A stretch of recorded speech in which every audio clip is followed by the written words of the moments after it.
What's up, YouTube? Welcome to the channel. In today's video, we're going to talk about reprints, and I'm talking about for trading cards, how I feel about reprints compared to a collector's point of view and also a player's point of view, because they are two very different things.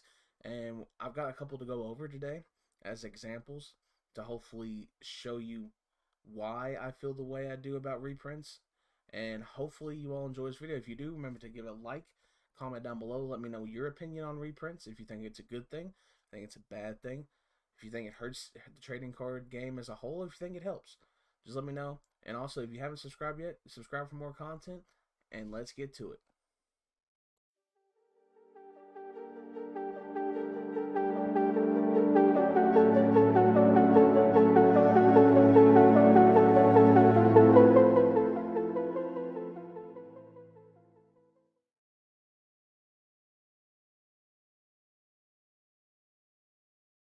So I've been sitting on that intro since May of 2022. It was a video I wanted to do, but just didn't get around to doing because all the things I had going on, and I didn't know what direction I wanted to take it. Well, now I do.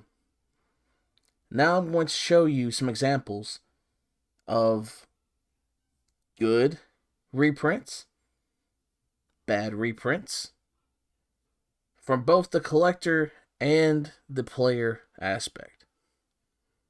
It might come across very controversial to people. It may make some people upset because I know that there's pros and cons to having reprints. But in my opinion, as both the player and collector, you should do it a certain way to make it where you're not just trying to sell me the same card over and over and over and over again. So I'm going to start off with the one that I feel does it the most and also does it the worst. Now, granted, I know that this card game also does reprints well, which I have an example of that as well. But here's an example of how this card game, in my opinion, is the worst about reprints. And I'm sure you guys are already going to know which one it is, but of course, it's Yu-Gi-Oh! Now, this is the little wing guard. The exact same card. Everything's the same. There's a little... This one's a little bit darker. It's the same exact card. One's older, though. But you got one from... If I can get it to pop up there. DCR is the set, and it's number 13 now, that set. And this one, DR1 English 175. Same rarity, just a common card. Only difference is this one's a little bit darker. This, to me, is you're selling me the same card that I've already purchased from you. And to me, that's unacceptable. If this was already a common card, change the rarity. You know? Why do I need to buy your set for this card when I can buy this set to get this card? Now, I know that they just put a lot of different, like, common fodder in there. You know, no one's going to buy this set for the little wing guard. I know that, hands down, that they're not going to buy this set for this one card. But to me, if you're going to reprint something, it should be things that are hard to get, like secret rares or super rares or ultra rares. Print them as commons if you want, which they have done in the past. Now, one of the things that Yu-Gi-Oh! Has done very well is change up the rarity. And for that, we have 3 Winged Dragon of Raws. This one right here is the very first Winged Dragon of Raw. It came from the Game Boy game.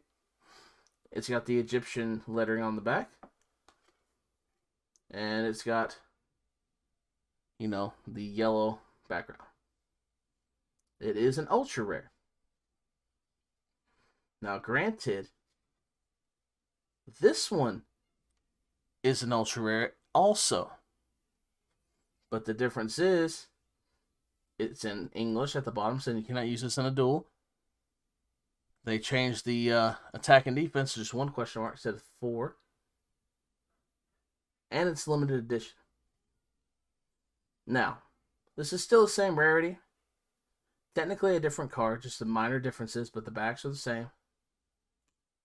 I still feel this is not okay. There's so many rarities, they could have changed this to something else. But at least it's a little different. Then you have the Mosaic foil from Battle Pack 2. It's first edition. It's not ultra rare, but it's got the Mosaic foiling on it. And this one actually has an effect because you can actually use this card. And you see the back's different. So this was their way to bring the Winged Dragon of Ra into the game to actually play. So this is a good reprint. So Yu-Gi-Oh! Can do reprints well. They've also done things to make... They have a Ghost Winged Dragon of Ra. I'm sure there's secret rare versions of Winged Dragon of Ra. And I'm sure there's common versions. If you change the rarity, I think that's acceptable. Because you're offering it in a different foiling, different, it's a whole different card with a new rarity, in my opinion. Now, on to another game that I think does it okay, but it's still kind of questionable. Pokemon. These are kind of older, but one's a promo and one's from the set. Same exact card. Kind of mirrored, but also the picture's different. And you got this one is 103 out of 149. It will show. Okay. And this is black and white promo 63. This is okay. Because, like I said, it's a promo. It's got different art, But it's not that much different. It doesn't, to me, it's like, I'm not going to go out of my way to wanting to have both of them. You know what I'm saying? As a collector, in my opinion, it just doesn't wow me enough. Now, another thing that Pokemon does, that Digimon also does, is they stamp some of their cards. Like, Pokemon has the Halloween set, or they have the 25th anniversary set, where they brought the Blastoise and Charizard and Venusaur back, but they have the Pikachu 25th anniversary set. Digimon does that as well, for like their pre-releases and their special events. Both of these are rare Matashitas. The only difference is one is stamped pre-release, one's not. To me, this is acceptable, in my opinion.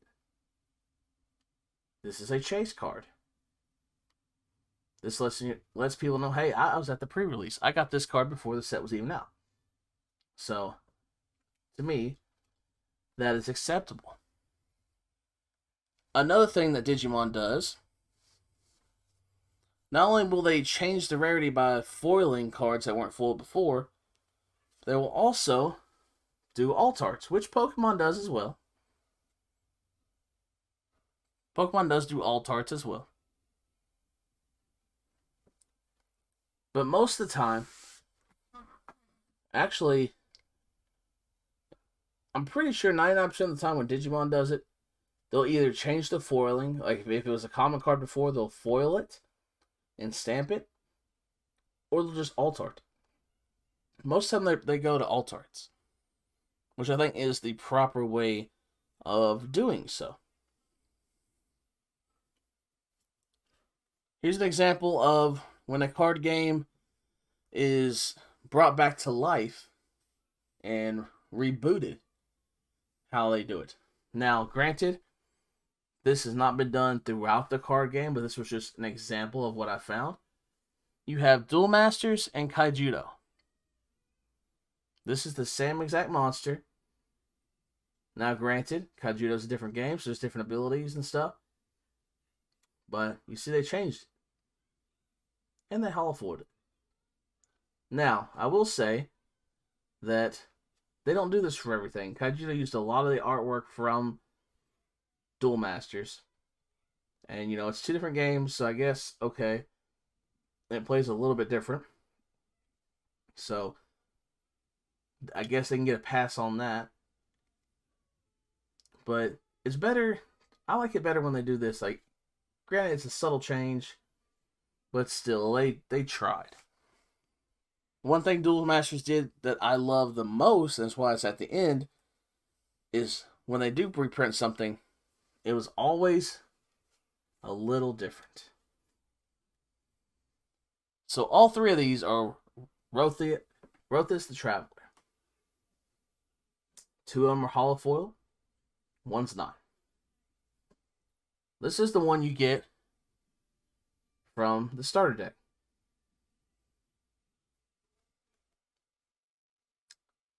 This one is from the Atari game, the Duel Masters game.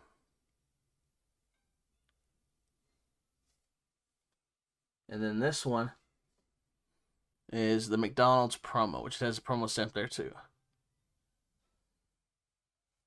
Now this one's a lot different than the other 2. This one just has like fire on it. I'm not sure exactly what the base set one looked like. Maybe it was that one, I'm not sure. However, I like it when they do this. Just change it a little bit. It doesn't have to be the same. Make the card different enough. Make the card different enough for me as a collector to want to acquire the new card. Because why would I purchase your product if it's just the same cards I already have at home? Especially when some of these products sell at a premium when I can buy the older product for cheaper. Now, that's from the collector aspect. As a player, you're going to want some of these staple cards, but a lot cheaper. So Digimon is coming out with a reprint booster called RB01 Rising Wind. And they're going to have a lot of these reprints as well as, new cards also.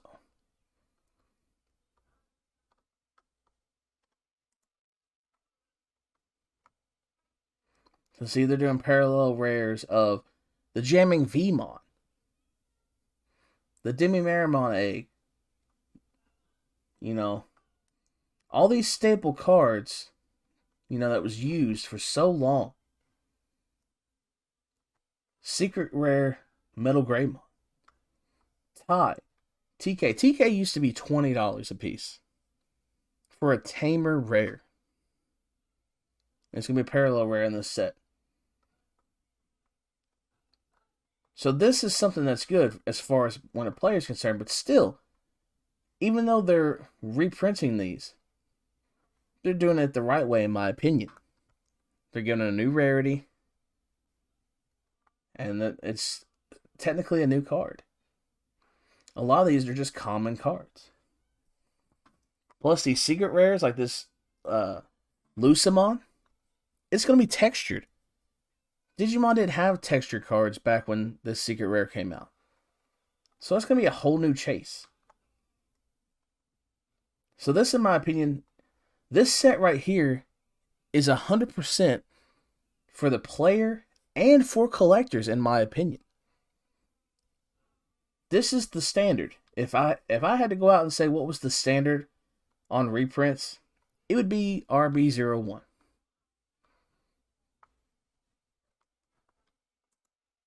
Make the cards affordable, but make them different enough for the collectors to want to purchase this product and acquire, yes, technically the same card, but in new art or a new rarity.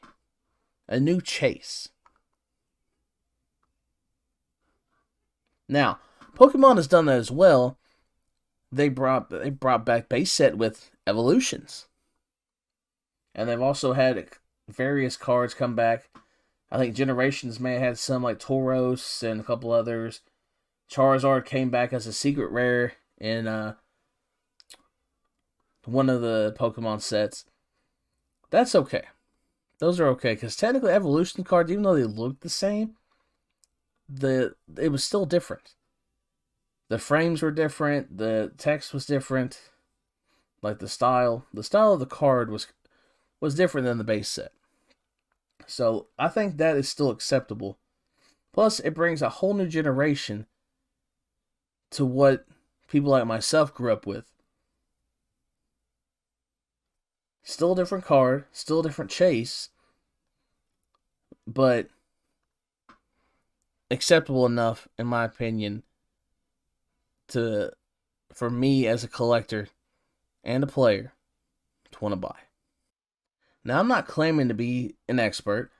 I'm not claiming to be the one true fact of TCGs. It's just my opinion. Hopefully, I gave you all a little bit of hindsight of why I feel the way I feel, not just from a collector's aspect, but also a player's aspect. And maybe it'll get you guys thinking about how you truly feel about reprints. Because, yeah, it's cool to get, new cards, but it's also cool to get older cards, but in a different way. I just don't like when we get the same card, same rarity, same art, nothing's different than the set number. To me, that is not okay. And I think Yu-Gi-Oh can do better. They have done better. Much better. But I know they still do that more than any card game that I know of. So I hope you guys like this video. Let me know what you guys think down in the comments. I really would like to know your all's opinions on reprints. And if you think that it's just me being too picky, or, if maybe I opened your eyes, just let me know. Leave a like on the video, comment, and subscribe for more content. But until then, I'll catch you guys on that next one. Peace.